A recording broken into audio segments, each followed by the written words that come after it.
Hello and welcome to PracticeFusion's webinar titled High-Tech Incentives and the Meaningful Use of PracticeFusion's EHR, What You Need to Know. I'm Glenn Laffel. I'm Senior Vice President for Clinical Affairs with PracticeFusion, and what I do for the company is I help out with government affairs, business development, and strategy. I'm also involved with new media for PracticeFusion. I handle the Twittering responsibilities, and I also blog at the company blog, which is known as eHRbloggers.com. Now, I've been following for 18 months now the developments with respect to meaningful use, ever since then candidate Obama introduced the idea. I followed it through the passage of the ARRA bill, otherwise known as the stimulus bill last February, which includes HITECH, the provisions that we're going to be talking about today. I followed the one-year process of sausage making that took place at the Office of the National Coordinator for HIT and the Center for Medicaid and Medicare Services. These are two large divisions of the Department of HHS, which was designated by the HITECH bill to sort of implement these HITECH rules and regulations. And then most recently, I followed the developments right at the end of 2009, in which critical rules and details around the HITECH legislation were promulgated by these two government agencies, the ONC and CMS. And that's what I'm going to be addressing today, is what happened as a result of those rules that were passed at the end of 2009.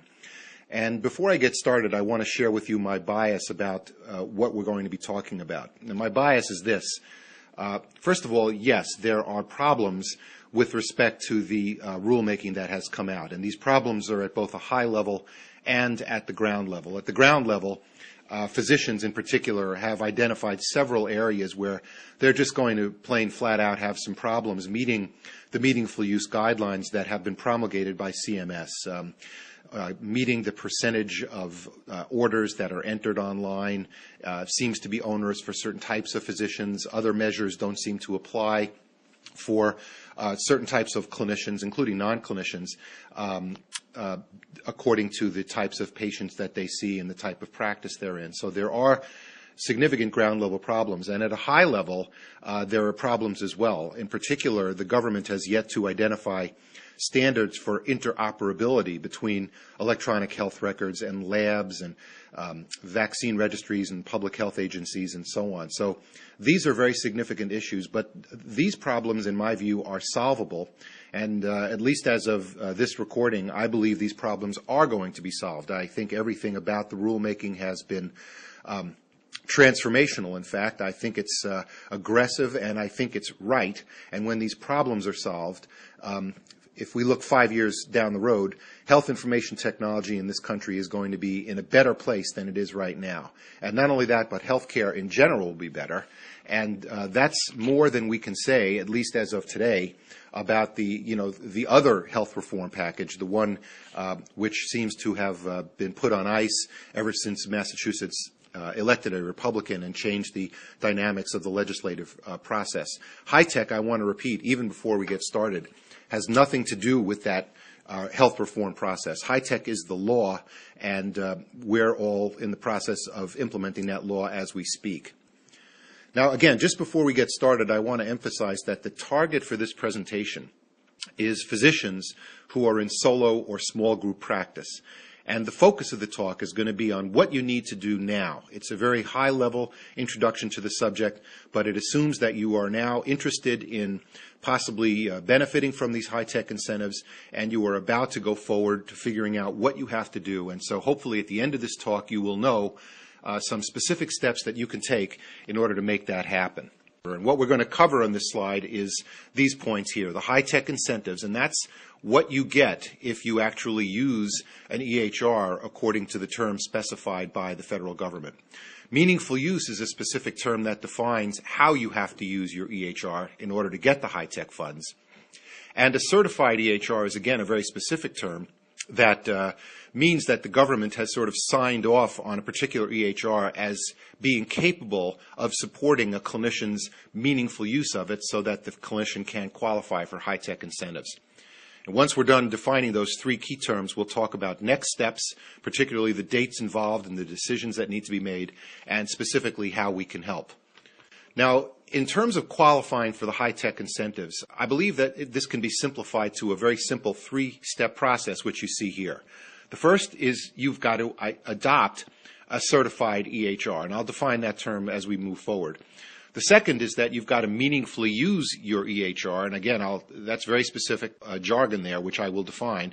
And then once you've done that, you have to follow certain rules to apply for the incentive. So at the bottom in the bold there, you see the key thing. What you need to do is meaningfully use a certified EHR and report this to CMS. If you do all that, you're going to get the high-tech incentives.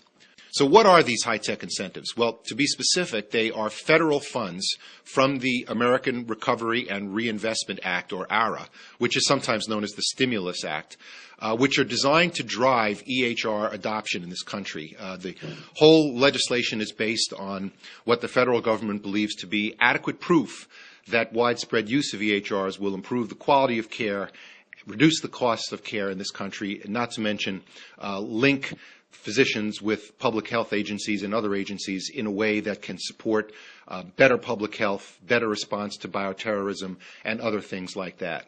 And specifically, you as a physician or a eligible provider can qualify for up to $44,000 in high-tech reimbursement if you get started early enough. And a key point here is that it applies to each eligible provider in your practice. So, for example, if your practice includes 2 physicians and 1 nurse practitioner, then the entire practice can qualify for up to $132,000.